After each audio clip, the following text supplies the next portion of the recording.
Good afternoon, everyone. It's 12 o'clock. We're live from Durham, and welcome to another episode of Tea with Richard.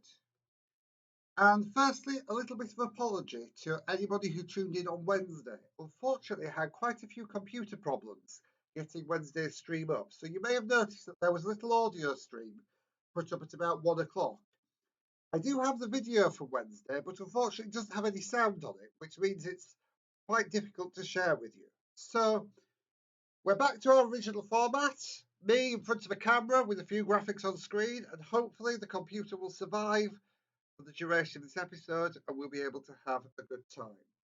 So without further ado, my name is Richard Hornby, and welcome to this, the 17th episode now of Tea with Richard. And if you haven't caught up with the previous episodes, you can do that by visiting the website on screen now, mallard-days.com/tea. So, firstly, a little bit of an update from County Durham. I had a very productive meeting yesterday with some civic leaders, elected representatives, religious leaders, and other members of our local community. And I was amazed by just how much there is out there to help people who are self-isolating, lost, and alone in their communities. The County Durham support banner has now got a little bit larger for this episode, so there are a few more things I want to share with you. As always, the volunteer helpline, which is staffed from 9 a.m. till 9 p.m. every day by volunteers, is available at the phone number on screen 0191 649 8893. Also, if you're having issues with council tax, council payments, or are struggling and are unable to find any other source of help, you can ring the council support line on 03000 260 260. This is during office hours only, that's 9 till 5. But if you have any problems, you can connect them and they will either point you in the direction of someone who can help or provide help themselves. I'm aware that because of this, members of the council are doing medical runs to get prescriptions and things. So if you need support, that is the number to call. Also, to find out about local groups in your area, for example, churches and other community organisations who are helping people out during these difficult times, there is an online support directory available at durhamlocate.org.uk. That's all on screen now. And if you need any support in the County Durham area, please feel free to contact any of those sources. Of course, if you're not in County Durham, as I know that some of our viewers aren't, there are local sources in your area as well. If you're currently in the live stream and want to put those details of those in the chat window, you're more than welcome to do so. However, this is a County Durham based stream, so that's why, understandably, I'm focusing on County Durham based support. So now it's time to move on to our regular section of things to see and do. And I have 7 things in today's list of things to see and do. Firstly, I want to talk about flowers. Now, Durham City Parish Council, as I mentioned in the audio extracts, were able to source some plants from various nurseries in the area. And these have been put on driveways across the city of Durham, only the city area, for people to collect. And as far as I'm aware, most of those have now already been collected. However, these haven't been to any of the local villages, and also there was only a small item.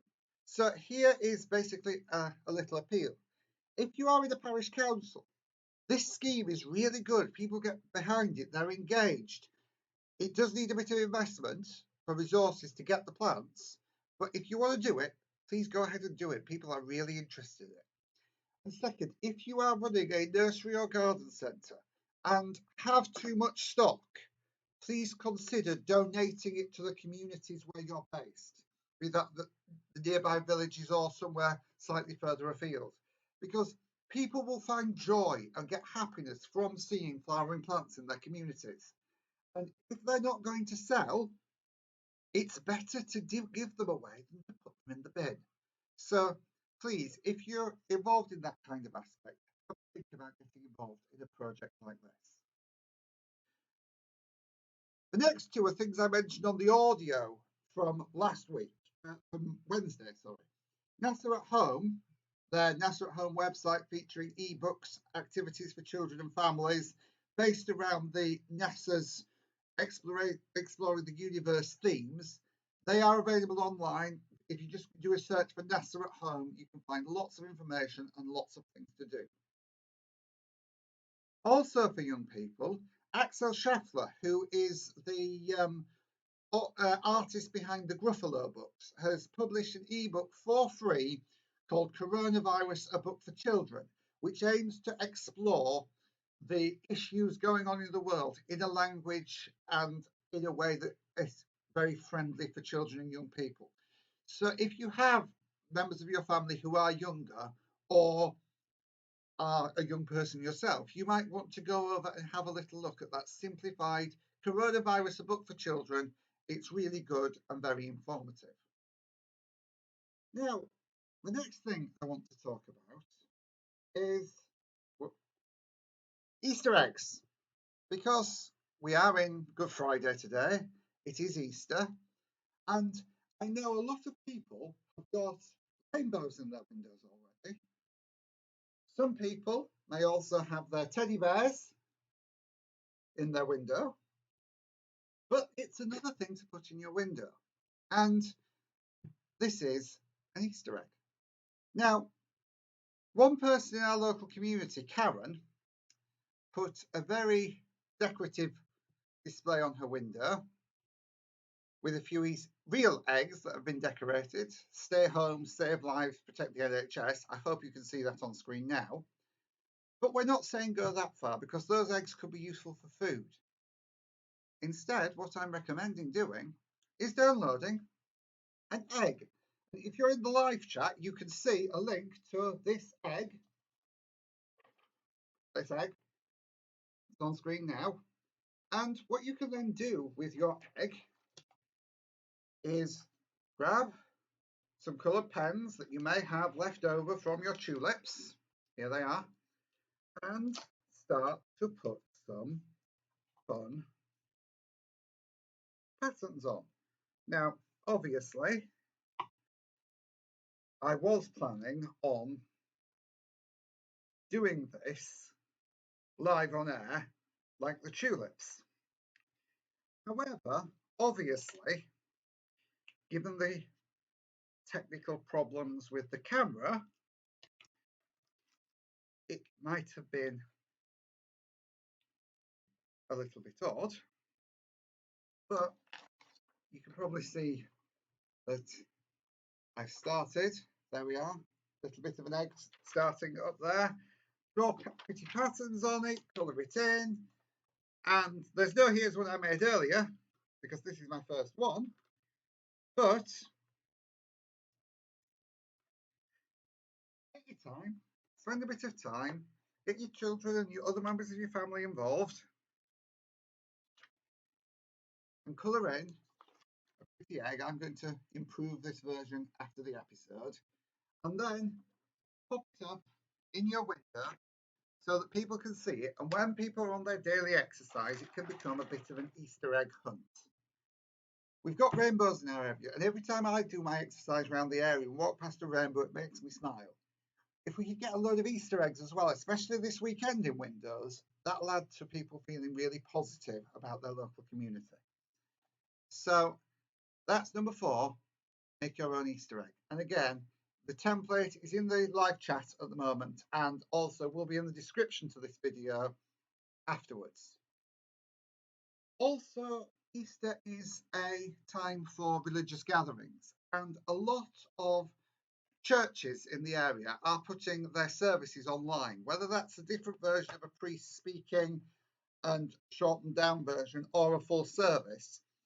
These are available online, so check your local church's website, and if your local church, your usual church, isn't doing something, perhaps one in your wider community is. For instance, in Durham, I know for a fact that the Cathedral and St Nicholas's Church in the Marketplace are both doing live stream services.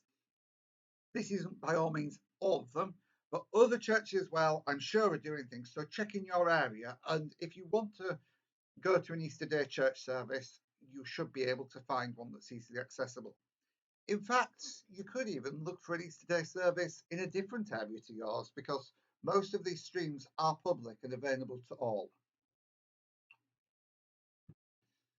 Number 6, previous episodes. Now, we have mentioned a lot of different things in the previous episodes of Tea with Richard. For instance, theatre shows, online productions, visits to Chester Zoo, which seems now to be every Friday, including today. So if you want to go to Chester Zoo's Facebook page, there's a live stream today. They've also archived them on their YouTube channel. So if you search Chester Zoo YouTube, you can see Day at the Zoo live as a playlist, which is a good fun way to spend an hour. National Theatre productions of Jane Eyre is now available for streaming, but there are a lot of things from the previous episodes that are still ongoing. So if you haven't watched the previous episodes, head over to our website, mallard-days.com/tea. At the bottom half of the page, there is a playlist showing all of our previous episodes. Go and look at them, watch them, find out more about what to do. So if you're coming late, if this might be your first episode of Tea with Richard, don't forget you can go to those previous episodes and find things to do. And finally, my number 7, Ancestry.co.uk are offering free access on all their records for England, Wales and Scotland until Monday. So that's completely free. You do need to register, but you don't need to put in any card details. And you can access these collections. You can look at the census returns. You can trace a bit of your family history free of charge over the weekend. Obviously, once Monday has happened, any records that you've been looking at online will go back behind the paywall, so you won't be able to see them again. But if you want to explore, if you've got a few hours, you want to explore your family history, Ancestry UK has free access until Monday for residents in the UK only. This isn't, applicable to anybody who's in the rest of the world. I don't know if we have any viewers from not the UK on this channel, but if there are, this is only applicable to people in the UK. So that's my 7 things to do from this episode. So now we're going to move on to reflection time. And today's reflection time is very simple. Make some progress on a project that matters to you. Now, that might be a little bit of DIY. For instance, I need to put some more sealant around the shower tray in my shower, or fix that doorknob, or put up those shelves that you've been meaning to do for a while and just haven't got round to. It's a weekend. Most people who are working from home probably will have at least some time off over the weekend. It's also a bank holiday. So if you have something that you've been meaning to get around to but haven't yet, why not do it today? Now, obviously, if you haven't got the equipment that you need, do not go out and buy it. Buying paint, buying hose and shovels and wood-burning stoves and things is not essential travel. So unless you order it in from a delivery company, please stay at home rather than going out and buying those things. But, a bit of tidying up, a bit of cleaning, that sort of thing. It can make where you live, your environment, a lot nicer as a place. And seeing that nice environment will make you feel more positive. So make some progress on something that matters to you. Obviously, if you're doing craft work or needlework, that could be a project that you're working on. And with the theme of craft work and needlework in mind, that takes us very nicely into today's episode of Your Corner. And I'm going to thank for Your Corner today regular contributor Nicole, who has submitted not 1, not 2, but 3 different things she's been up to in the last week. We have a crocheted reindeer. We have some brownies, which look really tasty, I have to say, and also an NHS crocheted bear. And hopefully I'll be able to catch up with Nikki next week to see how that was done. So here is today's Your Corner.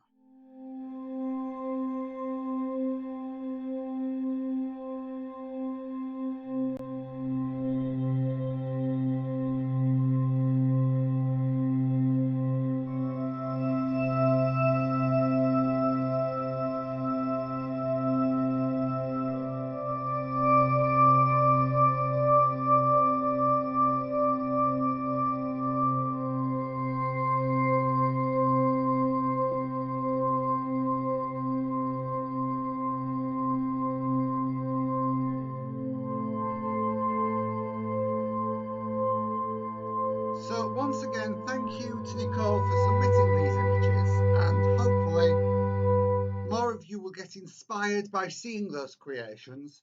If you do make something and you want to share it on your corner, contact details are on the bottom of the screen now. Send images or sound files or anything you've been up to t@mallard-days.com, which you can also find those details on our website, mallard-days.com/t. And please remember that if you're on YouTube, subscribe by hitting the red button at the bottom of the video or by clicking my head in the top left-hand corner of the screen. Subscribe to stay up to date with everything I do. We might have more feeder cam next week. I don't know. That I think was the start of the technical glitches. So fingers crossed we can get that sorted out. And thank you very much again for joining, to have your cup of tea with me. And once again, remember, once you've had your tea, remember to wash your hands. Have a fantastic Easter, and I'll be back on Monday with another episode of Tea with Richard. Have a lovely weekend, everyone.